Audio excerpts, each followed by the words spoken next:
आज पवित्र रामनवमी उपलक्षे पीठनिया माँ पीठरे बालुका शिल्पी कला प्रदर्शन।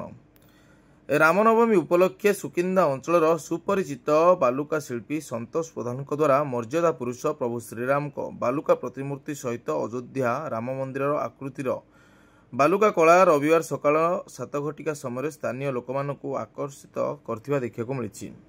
हरिपुर स्थित ग्रामदेवी माँ पीठनिया मंदिर परिसर में 7 फुट उच्चता विशिष्ट यह बालुका कलाकृति लोकों आकर्षण केन्द्रबिंदु पलटि। सुकिंदा ब्लॉक अंतर्गत हरिपुर ग्रामर बासिंदा बालुका शिल्पी संतोष विभिन्न पर्वपर्वाणी और स्मरणीय दिवस रे स्थानीय अंचल में बालुका कला प्रदर्शन करने जारी रखिछंती। राज्यर विभिन्न स्थान में कलाकृति प्रदर्शन करी संतोष सम्मानित होई निजर और निज अंचल पर गौरव आनिछंती।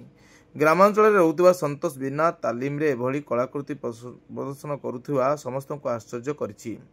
कोणार्क रे अनुष्ठित होइथिबा अंतर्जातीय बालुका कलाकृति प्रतियोगिता रे अंशग्रहण करथिले संतोष। सेठार मध्य से सम्मानित होइथिबा देखिବାକୁ मिलिथिला।